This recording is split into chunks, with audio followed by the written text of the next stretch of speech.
Welcome to today's deep dive. We're going to try and understand Calvin Coolidge, Okay. the 30th president of the United States. hmm He has this reputation as a quiet, even dour president. Right. Think Silent Cal. But was he really just not interested in what was going on? That's a really good question. Yeah. I think a lot of people boil Coolidge's presidency down to that nickname, Right. but I think there's a lot more to him than that. Yeah, A definitely. lot more to unpack. So to guide us today, we have an interview with historian AMD Schllays. He Oh. literally wrote the book on Coolidge She did. and knows this era, the Roaring Twenties, the lead up to the Great Depression, Yeah, inside and out. absolutely. What I found really fascinating was how Coolidge actually became president. Yeah. It's a pretty wild story. Oh, absolutely. It's like something out of a movie. Yeah. Picture this. Okay. The middle of the night, Okay. August 2nd, 1923, Okay. in Coolidge's family home in rural Vermont. Right. No electricity, just kerosene lamps. And Coolidge is dead asleep when his father bursts in with the news that would change his life forever. Oh my gosh. The sitting president, Warren G. Harding, had just died. Wow. Talk about a way to wake up. Talk about a wake-up call. Yeah. And what happens next is even more incredible. Oh God. They swear him in Right then and there? right then and there in the middle of the night Wow. by kerosene lamplight. Really? And the person who officiates the oath is his own father, Oh, wow. who was a town notary. It's almost too perfect, right? It is. It just really sets the scene That does. for who Coolidge was. Yeah. Practical, no nonsense, maybe a little unconventional. Sure. But here's what gets me. Okay. After becoming the most powerful man in the world, Coolidge just goes back to bed. He does. I mean, how do you even process something like that?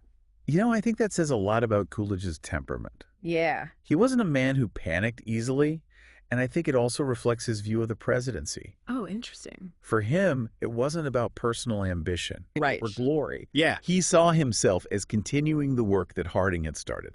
Okay. And that work was centered around the idea of normalcy, right? Exactly. Okay. After the turmoil of World War I, the Republican Party campaigned on this idea of returning the country to a state of normalcy, Okay. stability, economic growth, and getting things back on track. Makes sense. Mm-hmm. But Coolidge didn't just appear out of nowhere. He had a whole political career leading up to this, right? That's right. What kind of background did he come from? So he was born and raised in rural Vermont. Okay. His family had deep roots in the area, going all the way back to the Revolutionary War. Oh, wow. In fact, his father and grandfather both served in Vermont politics. So public service was kind of in his DNA. Was. That's interesting. It is. And it wasn't just a family tradition. It's okay. Coolidge himself was a driven and ambitious guy. Right. He went to Amherst College Oh, okay. and was actually quite popular, What? known for his sharp wit and humor, believe it or not. Wait, really? It's true. I have this picture of Silent Cal in my head, and he is not cracking jokes. Schllays really emphasizes that. Right. That Coolidge was far from a gloomy introvert during his college years. Right. He really thrived in that social environment. Interesting. Yeah. So after college, he jumps into politics. He does. Was it smooth sailing from there? He had a pretty steady rise, actually. Okay. Started as a city lawyer in Northampton, Massachusetts, Okay. worked his way up to mayor, then state senator, and finally governor. So this was a guy who understood how to connect with people And yeah, he did. and build trust. He did. But it sounds like his time as governor was anything but normal. Yeah, I'm thinking of the Boston police strike in 1919. of course. That must have been a huge challenge. Absolutely. That was a really pivotal moment in Coolidge's career It was. and shaped his national reputation. Yeah, it did. So for those who don't know, Okay. this was right after World War I, Mm. and the country was still reeling from the Spanish flu pandemic. Tensions were running high everywhere, right? Without a doubt. Yeah. And in Boston, the police force was dealing with some serious grievances. Yeah. Low pay, terrible working conditions, long hours. Oh, God. You can see how things reached a boiling point. I can imagine, yeah. Yeah. So the police decide to go on strike. They do. And this wasn't just a few disgruntled workers. Yeah. This was the police force Right. responsible for public safety walking off the job. Right. And this is where Coolidge's character really shines through. Okay. He saw this as a direct threat to the rule of law and took a very firm stance. Okay. He backed the police commissioner's decision to fire the striking officers. Wow. That's a really bold move. Yeah, it was. And it was during this crisis that he said those famous words. Right. There is no right to strike against the public safety by anybody, anywhere, anytime. It's a very powerful statement. Talk about taking a stand. Yeah, and that statement really resonated across the country. I bet. It solidified his image as a man of principle, someone who valued order and safety above all else. Right. But it also showed his commitment to a very specific view of labor rights, which I think is important to note. You're saying this might have influenced his later policies? I think it's a strong possibility. On labor and government intervention. I think so. But yeah. we also need to remember that while this made Coolidge a national figure, it also created some political enemies. Oh, interesting. Particularly among Irish American voters. Right. Who had been strong supporters. Oh, wow. So this was a win for him. It was. But also came at a cost. Exactly. Interesting. It's never as simple as it seems on the surface. Right. But even President Wilson, oh, wow, who was a Democrat, agreed with Coolidge really on the dangers of public sector strikes. So it really was a complex situation. It was very complex. I'm seeing a pattern here. This idea of Coolidge being more complex than his silent Cal image might suggest. I think so. He was making tough calls. He was balancing competing interests. Absolutely. It feels like a good place to transition to the next part of his story, his economic policies and how those shaped the Roaring Twenties. A great point, because pro-business doesn't really capture the full picture of Coolidge's economic philosophy. That's what I was thinking. So let's dive into that next. Let's do it. So we've established that Coolidge was more than just pro-business. Right. But what did his economic policies actually look like? What was he trying to achieve? Well, you have to understand the context of the time. Okay. Coming out of World War I, there was a lot of debate about the role of government in the economy. Right. Some, like Coolidge, believed that less government intervention would lead to greater prosperity. So he was a fan of, what is it? Laissez-faire? Laissez-faire economics. Right.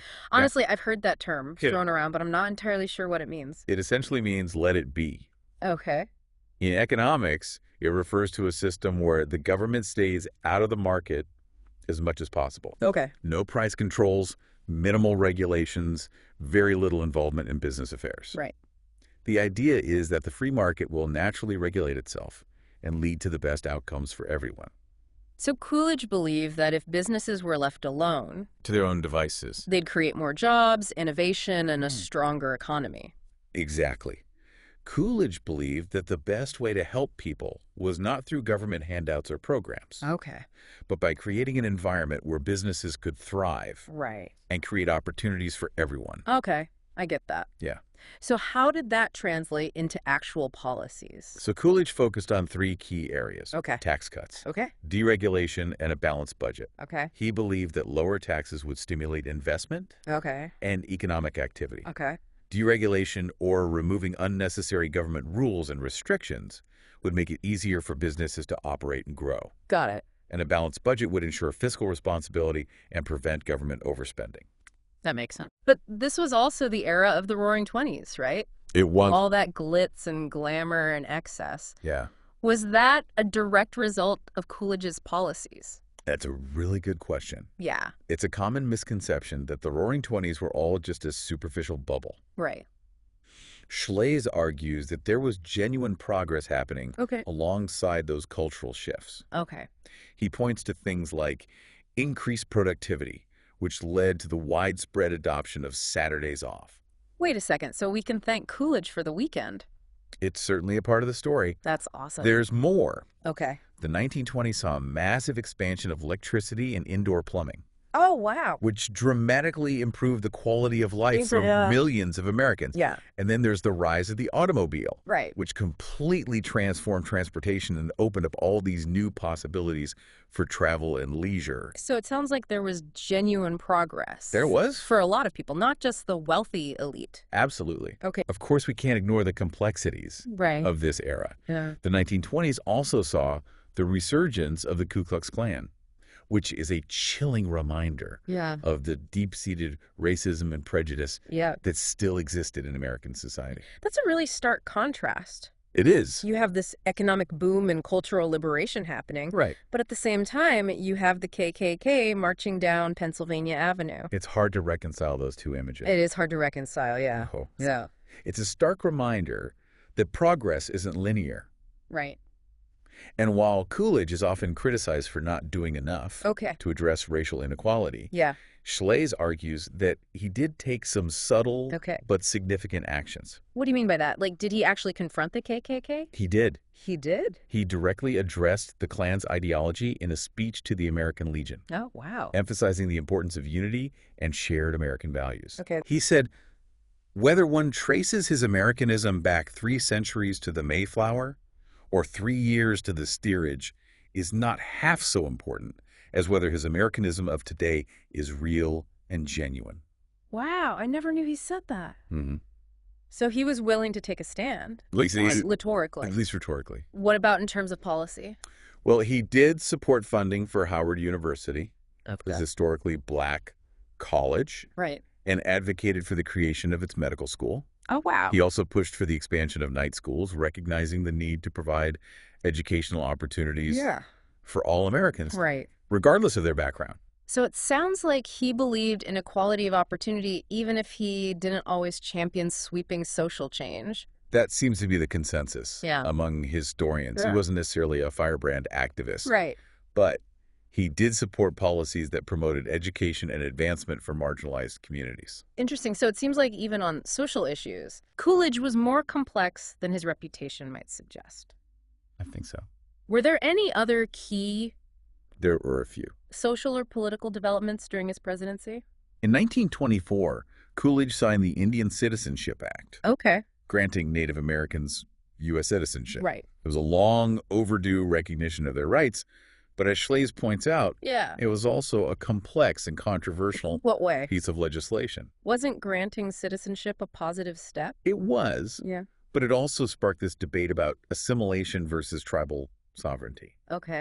Some Native American tribes felt that the act was a way to force them to abandon their culture and traditions and fully integrate into white American society. So even with good intentions, there can be unintended consequences. Absolutely. Were there any other significant laws passed during this time? Yes, and this one is far more controversial. The Johnson-Reed Act, which Coolidge also signed, imposed strict immigration quotas favoring Northern Europeans. This was a reflection of the prevailing prejudices of the time.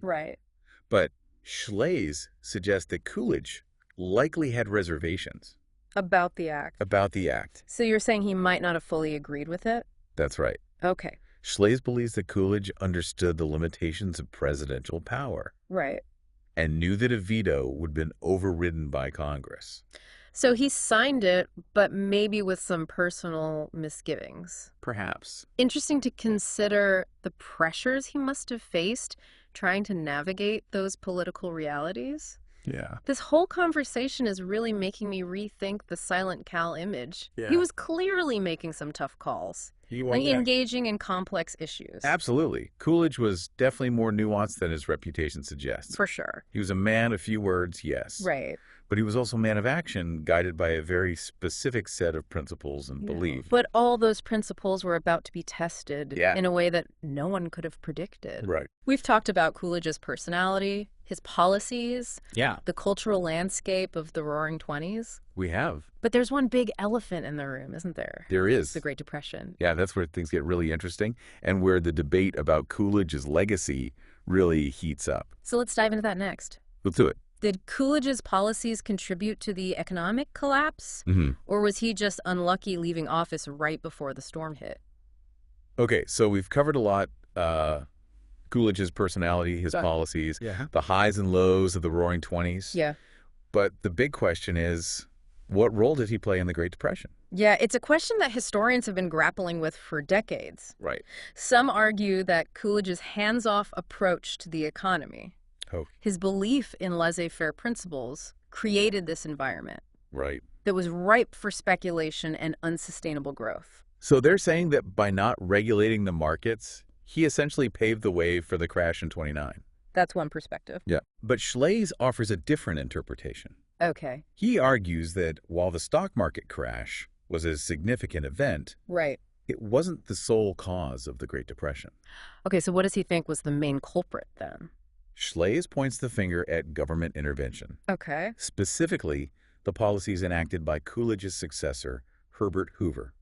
Interesting. Hoover is often remembered for his handling of the Depression, but not in a good way. Exactly. So, Hoover, unlike Coolidge, believed in a more active role for government in managing the economy. Right. He advocated for things like high wages, tariffs to protect American industries, increased taxes. Those sound like well-intentioned policies. They do. What's Schllays' issue with them?